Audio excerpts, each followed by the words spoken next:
Hey guys, welcome back. I'm working here on my 2001 S10 with the 4.3, and I noticed it felt really sluggish when I went to stomp on it at higher speeds, and it just felt odd, and it kind of had this little ticking sound when it was idling low when it first warmed it up. And what I noticed, and I'll show you this in a second, what I noticed was when it runs, when it idles like this, the tensioner, belt tensioner here, like shakes like this.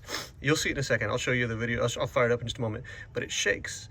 And I was doing some homework on it, and obviously I know they're supposed to move a bit because that's the idea behind it, but it really seems like it's shaking in a way that it's not a good way, right? So I was looking at everything that that's been posted about that, and it looks like this would be a really solid answer for the reason why the acceleration at high speed was sluggish, because the tensioner is going to flex more than it should under pressure, or under load rather, and that would also explain the sound that I'm getting when I go to first start it up. So let me give it a fire up, and I'll show you. You're not gonna be able to hear me because the truck's pretty loud.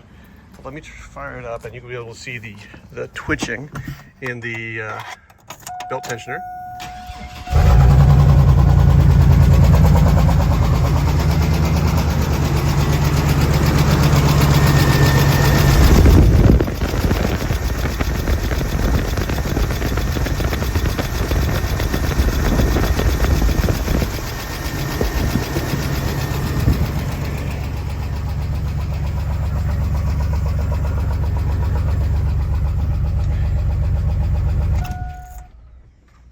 So there you have it.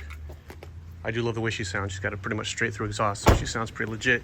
But yeah, so you can see just in there, that's what I'm going to swap out, because I think that's causes some of this problem. So I know this belt has less than 5,000 miles on it, but I know that when you go to change a tensioner, you should always change a belt. So actually, I've got a new belt for it. Got my stuff over here, so just in case you want to, for whatever reason, do what I do. That seems like a terrible idea, but I've got my AC Delco replacement. There it is there. There's the GM part number, just one. And then I just got a new belt, a Gates belt. Here's the part number for that one as well. So I'm gonna go ahead and swap them out, and I'll actually walk you through it real quick because I don't really want to have to film and do the work. I suck at that game. So anyway, all I gotta do is, you'll see just down here, right there, there's a little notch where you can fit in a wrench, and I'll pull the tension off of it like that and pull the belt. Once I've got the tension off of the tensioner, I'll pull the belt off, and then I just have to run this one screw out, or bolt rather, excuse me, pop that out, pop the new one in, and I think it even comes with a new bolt. The kit comes with a new bolt, which is nice. Drop it back in there, pull the pressure off, or the tension off, put the new belt on, and Bob's your uncle. So so yeah, I'm gonna give this a whirl, and then I'll hit you back up on the backside.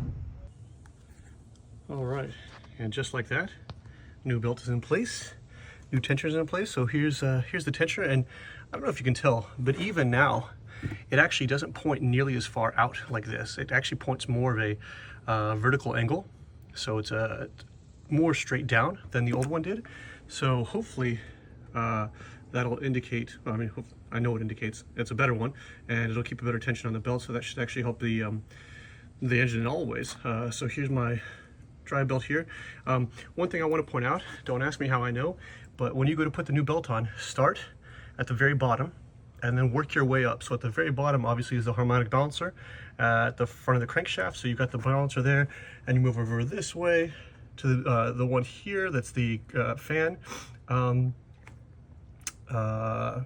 gear, like this, and then here is your AC pump, and then another idler pulley, and then your alternator, and then finish here on the belt tensioner, right? I've wrestled with it from top down for a while there, and then I was like, why don't I just start at the bottom? So actually, if you lay underneath the truck, you can see straight down to the ground. Put the belt there first, and then wrap it through. If you don't have this sticker anymore, this is an original sticker, obviously, on the truck.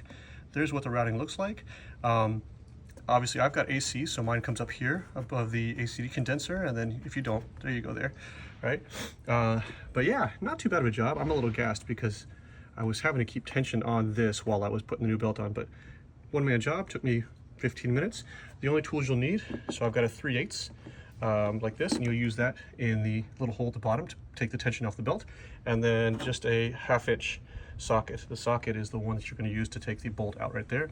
Wasn't too bad, didn't have to fight it for a 23-year-old bolt. One thing I want to show you too, to validate that this is something that I really needed to do, is here's the old one, which actually looks fine, but if you listen, you can hear a bit of rattling. I don't know if it's going to make its way very well in the video, but you can actually hear the bearings in there rattling, which is not anything that you want for your belt tensioner.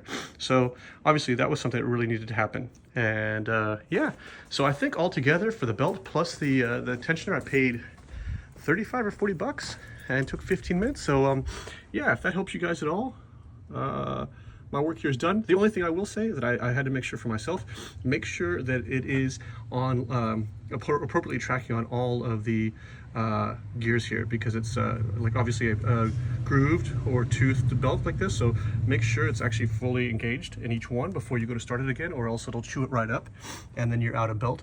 So I'll just show you here. There's the edge of the gear right there, and then it fits perfectly in the space like this. So I just went back through all of them and just made sure that they were appropriately seated before I go to give it a test start in a second. But yeah, so let me know if you have any questions or comments, and we'll see you next time.